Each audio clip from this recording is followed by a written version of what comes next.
Well, it's a glorious day and we're all set to head off to Blackpool. Lovely blue sky. See you in Blackpool. Well, we've arrived at Blackpool, Blackpool North, and this is the vista that greets you. Possibly one of the finest looking Sainsbury's in the country. Although how Sainsbury's can look fine, I don't know. So it's not all doom and gloom when you're welcomed to Blackpool and the new Northern Station tram stop.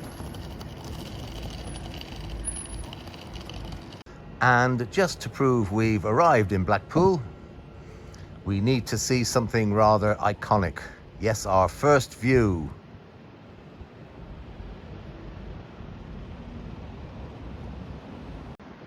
Ah, Mrs. Brown seems to follow me wherever I go.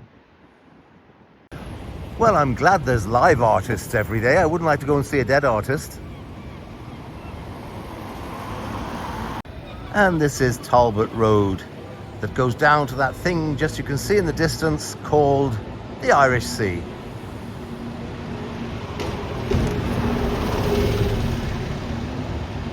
And some of Blackpool's finest entertainers. Bonnie Le Bleu. Oh, Bunny Hops. And you have to have a Dragalicious. They've even got a mobile theatre. Britain's Got Talent. Apparently it might be munch time, or perhaps we can just go across the road and say goodbye to Mr. Chips.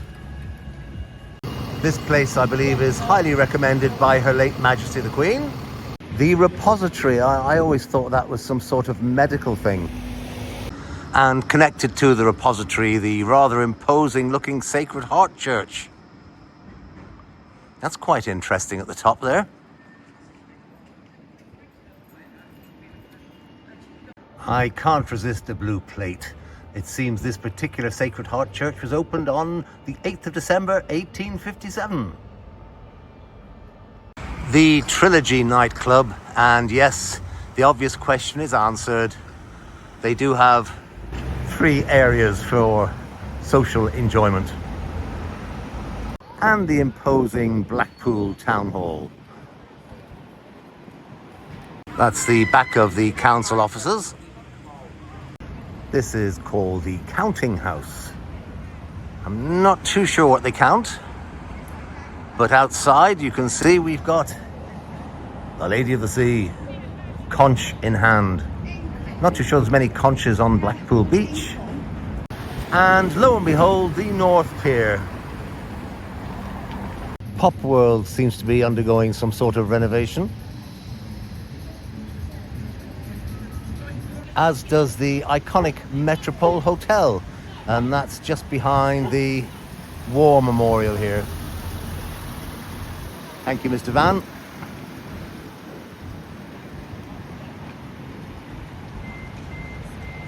And the North Pier in more detail. The tide is out. There we go. Good old-fashioned 1960s entertainment presented to you in 2025.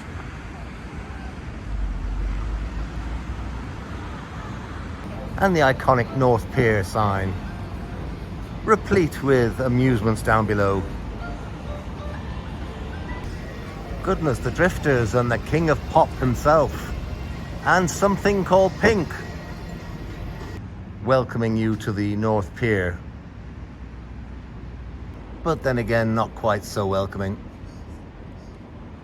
Photography is not allowed, so I won't take any photographs then.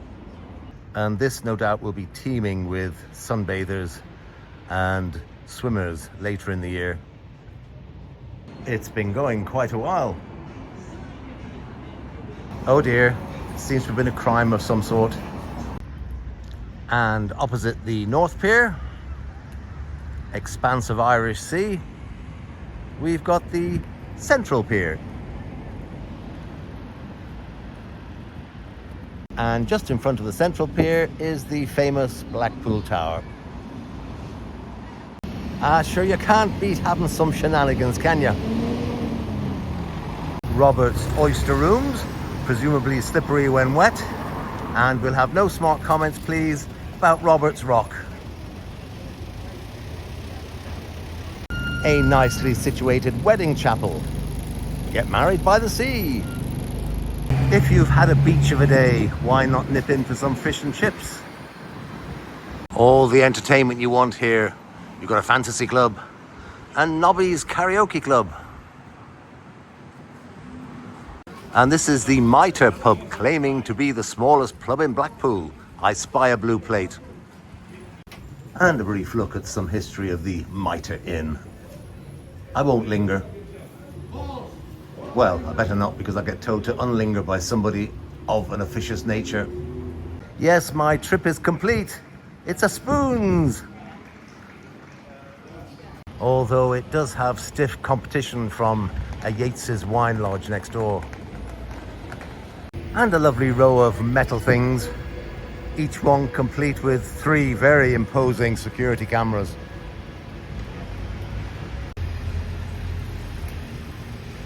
And a rose and crown with tempting hot and cold food. I sincerely hope it is. They've asked me to relax with them, but I think I'll give that a pass at the moment. It seems to be the home of the Tash, Blackpool's legendary rock venue. I don't know if that's rock with names going through it or whether it's music. Never heard of it myself. They seem to have a lot of these metally things with security cameras on the end. And the famous Grand Theatre, home of Britain's Got 2 judges who screech and laugh at everything and give golden buzzers to extremely horrible acts. Goodness, some very entertaining acts. Killer Couples, Menopause the Musical, the mind boggles. And you have to have a bit of Craig Revel Horwood.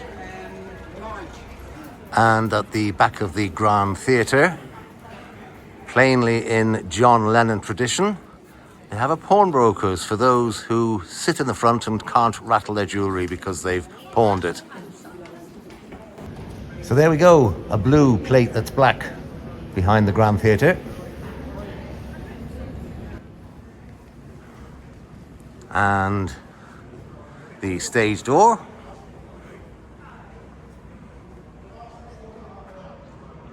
And wedged in between the iconic Blackpool Tower and the Grand Theatre is... Good game, good game. Anyone fancy a cuddly toy? And lo and behold, what do we find but the extremely famous Winter Gardens Palace. Quite a lovely walk up towards the Winter Gardens. Some nice little restaurants. And there it is, in all its glory. You just don't realise how large a venue this actually is. Stretches all the way down to the bottom of the road. Lovely blazing sunshine. Some more detail of the imposing Winter Gardens and all the entrance and exit doors for exhibitions. Conveniently opposite what makes Blackpool famous. No, not that. No, let's move up. Yes, the famous, humble Blackpool bed and breakfast establishment. A whole street of them facing the Winter Gardens. We're slightly off the beaten track here, but this is just a typical back street that runs parallel to the main front by the sea. And outside the Walford Hotel, plainly Phil has been up to some of his old tricks. I wonder who he's murdered now.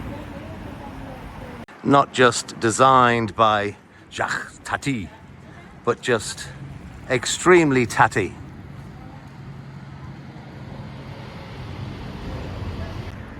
One B&B establishment after the other, all within a stone's throw of the tower. Oh, an assessment centre. I wonder what they're assessing. Plainly my jokes, I hope not. Prime real estate here. A 2-minute walk from the tower and a 3-second stagger from McDonald's. And the back entrance to the famous Coral Island slot machine palace. And as you can see, the good construction going on there. There we have the tower. And under Blackpool Tower, we have the Blackpool Tower dungeon. Rattle your chains, love, rattle your chains. Although we haven't time to have a look at the circus and the jungle gyms and the dungeon, we might just go and have a look at the Blackpool Tower Ballroom, which is just fantastic. This is a big HMV shop. They seem to have gone into clothing, which I wasn't aware of. And that brings back memories, as it would do in the mid to late 80s when I worked for a marketing agency that had the Harry Ramsden account when they started expanding from their first branch at Guiseley near Leeds. Not long after it opened, it became their busiest premises.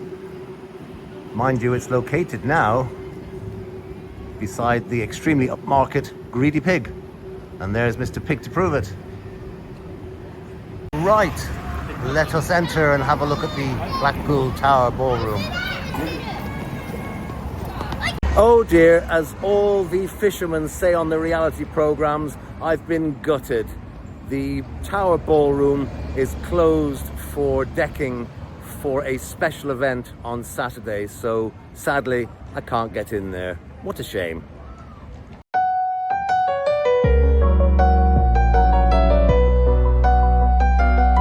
We're now heading back to level 6, where you can exit into our gift shop. If you have an annual pass, the show would have to check out. Stop it! If you have any questions, please see our retail team. We're happy to help. Why not trade your ticket to include our Dino Hall? 9 holes of prehistoric fun. Also, enter the world of virtual reality. Ride our Blackpool Tower VR roller coaster. Goodness me, drop dead ride. And immersive experience. Does that mean being put in a grave? I'm not too sure. It's the Blackpool Dungeon. Oh. Now that, as our American cousins across the Atlantic pond would say, is quaint. Yeehaw! Anyone going to the Wild West Diner?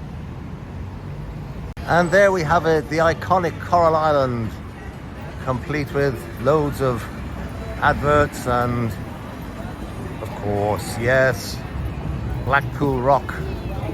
You have to have Blackpool Rock, particularly if you've got type 1 or 2 diabetes, or you need new false teeth. And with the tower in the background, this is the famous Coral Island.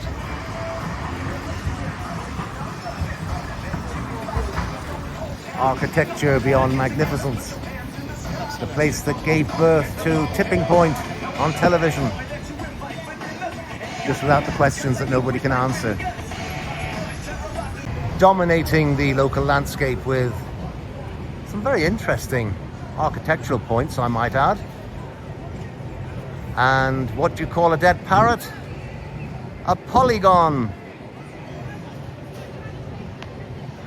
And opposite Coral Island, I'll just swing round very quickly, pardon the blurriness, is the Golden Mile Amusements. Doesn't actually go for a mile, but I'm sure it's fairly golden. Buckets of candy floss and famous Blackpool Rock. And a little bit of tat as well while you're got to have your tat. I wonder if they got a Kiss Me Quick hat. Could do with one of those in case I bump into Michelle Rodriguez. It's lovely to see some traditional seaside tat. Fabulous. And the main facade of the Golden Mile debit card extraction emporium. Very large with loads of slotty type machines ready to take your money. And next to the Golden Mile, there's Sea Life in Blackpool. Well, of course it's in Blackpool, that's where we are. And I can just hear the clippy cloppy. There's Funland. I can hear the clippy cloppy of a ride coming through.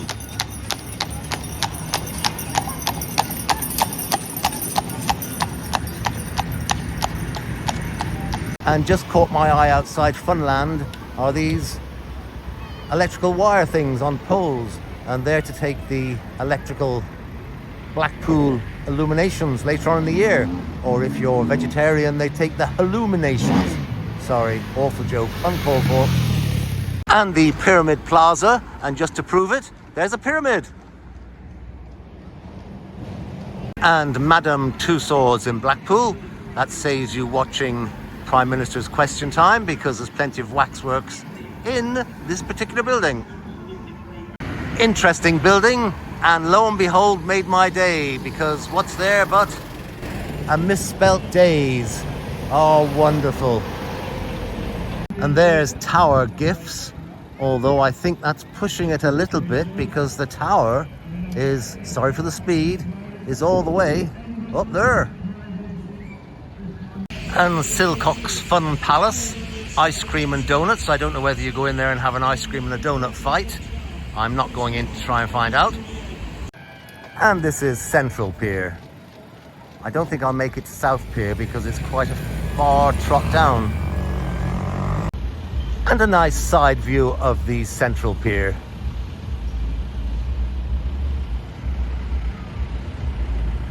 Free entry, no less.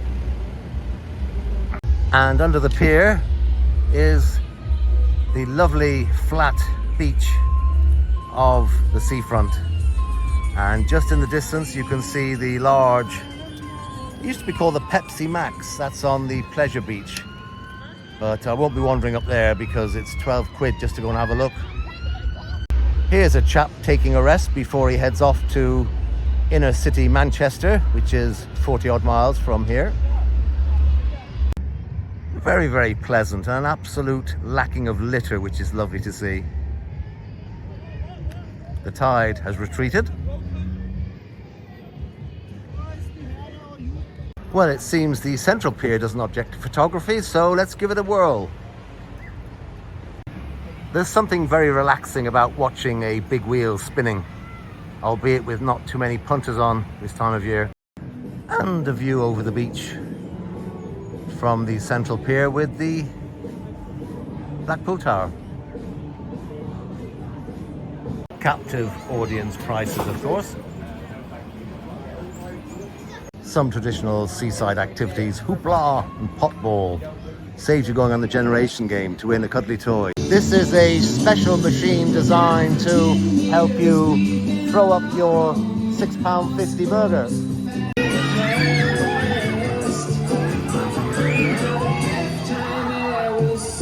It's interesting that they're playing American Pie, which includes the lines, "This'll be the day that I die."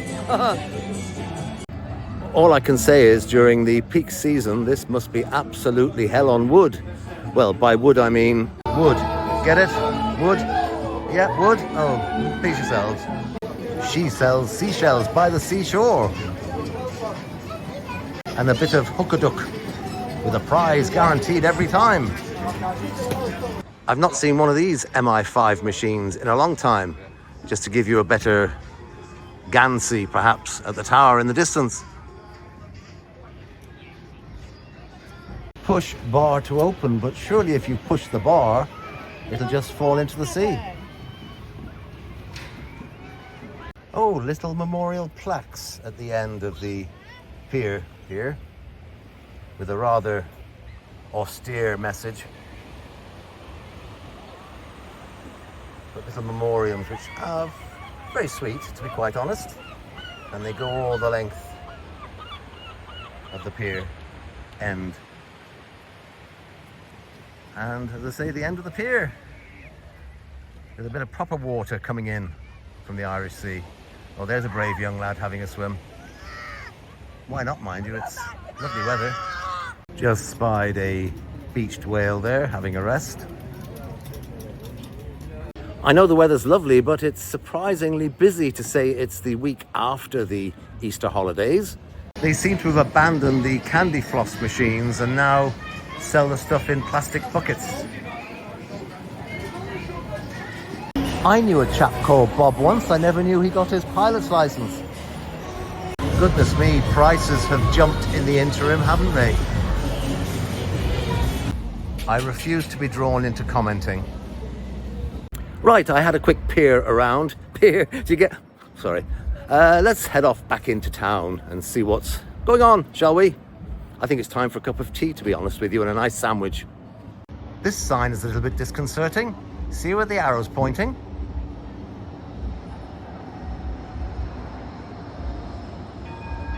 There's a warning you don't see regularly. It's amazing that the Blackpool Rock is very reasonably priced, yet the food and menus I've seen are all ridiculously priced. I mean, a straightforward burger at £9.50. Not on my watch. I know this is Blackpool, but no, let's leave it there. Right, let's take a quick detour off the promenade and see what's parallel to the promenade. Don't get your hopes up, guys. Don't get your hopes up. Hey, by gum, it's Yorkshire Street. Well, we found the lifeboat inn. As Jeff Lynne used to sing, won't somebody throw me down a line? Actually, if it's a lifeboat inn, I bet it's full of people reaching out, as they always do in blasted emails, which really absolutely irritates me. I have to confess, I wasn't expecting karaoke at 2 p.m. in an afternoon. Another street chock-a-block with bed and breakfast establishments. And Tommy Cutler's on the edge here. And I've just spied Blackpool Tower as a young lad. Or is it a nude Blackpool Tower? Possibly nude, related to saints and sinners here. Oh, don't worry about me. I'm perfectly clear at the moment. Hawthorne House looking quite resplendent amidst all the other closed establishments in the immediate area. A pleasant looking building, presumably going to turn into another bed and breakfast establishment. The Blue Moon Bed and Breakfast, located next to the Crashed Planet. This appears to be a street undergoing very serious bed and breakfast refurbishment all along the way. All these old, I presume Georgian or Victorian houses. I always thought that every single space was converted into a bed and breakfast, but plainly the economy thinks otherwise. I put my paw on it and I'm afraid it's plastic. Oh, a street of normal dwellings. There's a nice little one. Look at that. Isn't that beautiful? None of these seems to have got bed and breakfast itis. They all seem to be private dwellings, which is nice to see. And they're only a stone's throw from the promenade. And Shannon Street, looking a little bit like where Elton John might have got his stimulation for Tumbleweed Connection. Yes, Shannon, a contestant on The Chase, thought that the Shannon was the longest river in France. Very enlightened are these people. Coupe Street car park. I wonder, has this been named after chicken keepers? Apart from the PK Thas Hotel, the rest of these dwellings, with the exception of a couple in the centre with the tower in the background, are not B&B establishments. That presumably is, or was, to quote Nigella Lawson, a bicycle. The beach is to the left, Mr. Siegel. This is residents only. Yes, all fully equipped. I wonder what they're fully equipped for.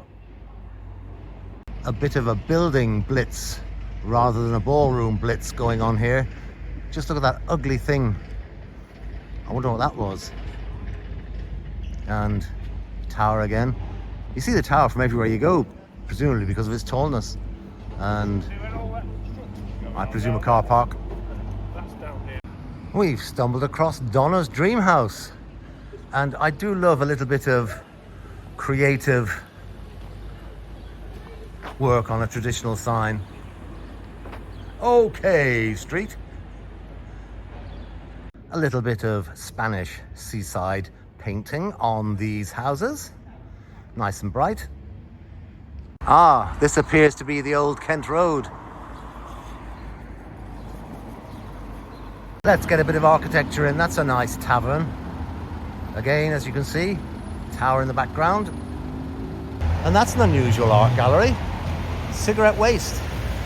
Next door to Buy Low, which I mean, well, I suppose if you're over 5'9", you're not allowed in. Some of the cigarette art, well, I suppose you can call it art if you're creative. Very apt one in the middle there. And next to the Edward VII 7th, we have Cabaret Bar and Club. Not too sure that's still in operation. Talking of Edward VII and VII, I believe Elon Musk is calling his next child VI. He's using Roman numerals because he's simply run out of ordinary names. There seems to be a lot of fully equipped self-contained flats going on, and having it next to Adonis, this conjures up, well, I don't know what it conjures up. Ah, all is revealed. It's the central holiday area of Blackpool. And my place? No, it's not. It's your place. Not too sure I get the reasoning behind this motorists parking when there's 3 free spaces there and 2 free spaces there and another one up there. They seem very welcoming around here, and especially welcoming in Charnley Road. No idea why just Charnley Road welcomes you. Does this mean that nowhere else welcomes you? I don't know. I don't know whether because it's still technically possibly off-season, but there's an awful lot of closed and shuttered stores around here. I mean, the walk-round store, you can't walk around it because there's no way around both sides of it. Oh, dearie me. No commentary necessary, no explanation provided. Fudge and nougat, novelties, and tipping point contestants. I'm sorry, dummies. Oh, this is all very austere and very closed. Well, I never knew there was a big wheel for so far back located on the site of the Winter Gardens. You learn something new every day. Here in the centre of Blackpool, plenty of brutalist architecture. I'll just spin over to the other side. I mean, look at that thing. Goodness me. And umami world of kitchens. It seems they've no longer have a requirement to kitchenize for anybody. I mean, really, using copies of the Mirror instead of a quality newspaper, that is disgraceful. Oh, I've just seen a blue plate. Let's have a look at the blue plate says. The original Adelphi Hotel was built on this site back in 1835. And this is the actual Winter Gardens Opera House. Fine building it is too. And some nice architecture next door. And opposite is the Blackpool Main Parish Church. And a fine building it looks too. I bet this is in demand in the summer with kids all wandering around in it. Shame next to the church you've got this awful concrete thing. Shocking. Unlike every town in England, it has to have a little bit of Tudorism, albeit rather fake. And one assumes next to the fake Tudorism is the old post office. Bus coming, be warned. Too lazy to stop the video. I'm assuming that because of the number of old telephone boxes in front of it and spaces in the wall that indicated there were once post boxes. Oh, flubba-dubba-dubba-dubba-dub, the flower pot man. And not to be disappointed, icons with a Z. You have to have things misspelt, otherwise it seems you can't sell things. And Hogarth's showing off its fine architecture with, again, one of those War of the Worlds type things in front with a camera in it. And Marcel's here, located in a building that's just a shadow of its former self. You can tell I'm a real grumpy old git. I don't get it with the youth of today because it's a glorious day and I think it's in the very high teens temperature-wise, and yet there's these youngsters walking around with hats on, fleece on with their hoodie up and wearing padded jackets. And honestly, it's a glorious day. What is wrong with them? And then a rather strange place called Funny Girls, which is where I presume Rachel from Accounts and Emily Thornberry play each evening. And there you have it, my little ramble around Blackpool, which I hope you enjoyed. Not in any great depth because it's quite a big town, but just wanted to go back and revisit and have a look. Hope you enjoyed it, and thank you very much. I'm off home now to have a nice cup of tea, or a brew as they call it locally, put my feet up, do nothing. Thank you for watching.